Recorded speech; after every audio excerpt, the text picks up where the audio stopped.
summers are usually deader than Paris Hilton's career when it comes to video game releases. This year, you've got a reason to stay home and play games rather than head out to the movie theater to see The Dark Knight Rises for the 37th time. Tons of games are releasing over the next few months, including a bunch of under-the-radar titles you shouldn't forget about.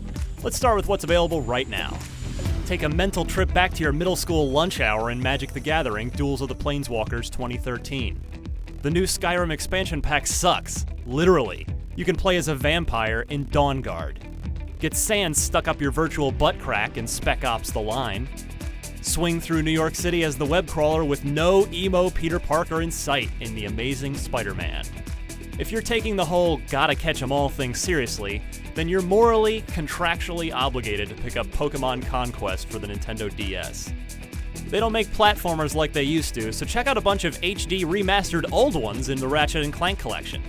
Guess what? The best video game version of Superman is in a damn Lego game with Lego Batman 2 DC Superheroes. If you somehow make it through all that, there's more in July. Drive a $250,000 Italian supercar without having to rob a bank and test drive Ferrari Racing Legends. Continue your post-zombie survival story in the second episode of The Walking Dead. We promised you'll get a chance to chop a dude's leg off. Seriously.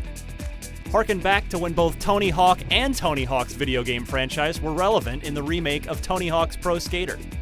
Turn Angry Birds into a full-body living room activity with the Kinect game Wreck-A-Tear. Play college football without having to take classes in NCAA Football 13, just like real-life college football. Check out the only game where the presence of Donald Duck won't annoy the crap out of you in Kingdom Hearts 3D Dream Drop Distance for the 3DS. Live a secret life online with thousands of other strangers in the secret world. Mom, what are you doing here? The last story is a Final Fantasy-y game from the maker of Final Fantasy. It might be better than the actual Final Fantasy. Holy crap, there's more in August!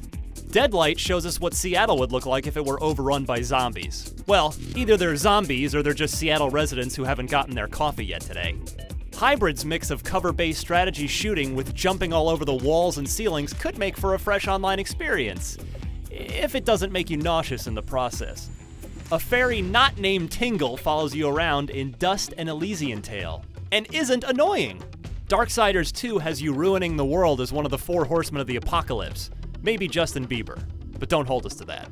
Bust out your Optimus Prime impression while playing Transformers: Fall of Cybertron. Valve says that Counter-Strike Global Offensive will be out in August, but, Valve time, so... Are you a masochist who likes it when your games kick you in the nuts and make you throw your controller? Then we recommend wearing a cup when you play Dark Souls Prepare to Die Edition. Look, you know you're gonna buy Madden NFL 13 anyway, but the new physics animation system this year is actually frickin' sweet. Doves might fly out from behind you while you play Sleeping Dogs, an open-world action game that plays like an interactive John Woo movie. How can it be called New Super Mario Bros. 2? Wouldn't that be Newer Super Mario Bros.? And finally, Torchlight 2 is coming out after Diablo 3, but that doesn't make it any less awesome. Get your lootin' and grindin' on without having to go to a strip club.